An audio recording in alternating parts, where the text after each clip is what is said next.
So now we have tutorials about game-related problems. So for our problem 1, we have games in normal form. As we can see here, we have a table that consists of 2 players, which has 3 moves each, namely move A, move B, and move C. So we must understand that player A is a row player and player B is a column player. We would be finding the following: the maximin, the dominant, equilibrium, the Nash equilibrium, and the IESDS. So for our first part, we have games in normal form where we will perform the maximin. So we remember again that player A is a row player and player B is a column player. So to do this, we must identify the lowest payoff per player. And I have already done this by encircling all the minimum payoff of the row player and squaring all the minimum payoff of the column player. Then, we must compare the payoffs and find the biggest out of all the smallest payoff. As you can see, for player A, we have move A with payoff 30 as the maximin because 30 is the largest among the minimum payoff. While for player B, we have 20 from move B since 20 is the largest among the minimum payoff present for the moves of player B. So now we will be moving on the second example, which is games in normal form, where we will evaluate the dominant strategy. As you can see, I have already pre-created the table that is needed for column and row comparison. So for the column comparison, we must compare each payoff per column to see if there is a column payoff that is higher than the rest.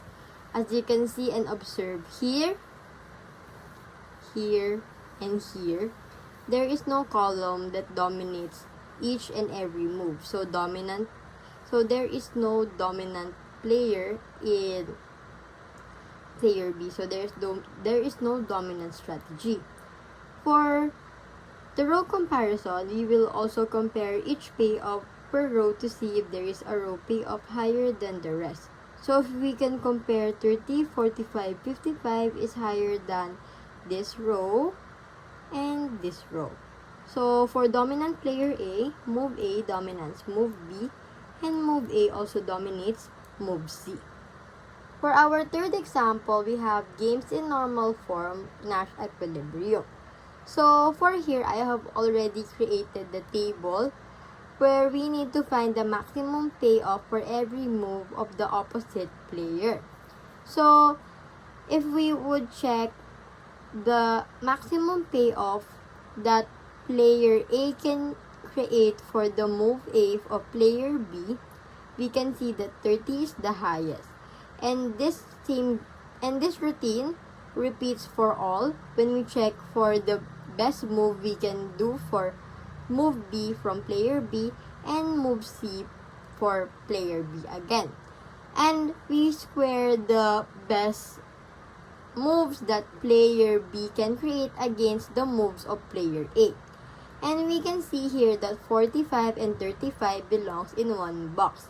So we can conclude that there is one Nash equilibrium where move A and B is the Nash equilibrium with payoff 45 and 35, meaning this is the best possible moves that A and B can create against themselves. Now, we will be performing the final analysis or the final method that we can do, which is the IESDS. This also finds the Nash equilibrium. So the first step is to draw the original table. Then we will eliminate the dominated moves.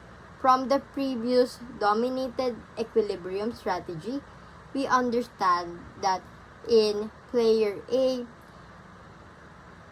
move A dominates both move B and C, so we remove that 2 rows. Now we are left with this table. So we again eliminate the dominated moves. And here 35 dominates 25, so we remove column C. We repeat this step and we see that 35 also dominates 15. Thus, we eliminate column A. We proceed to the result, which is the combination of row A and column B, which is 45 and 35. The result also equates to our Nash equilibrium as seen a while ago.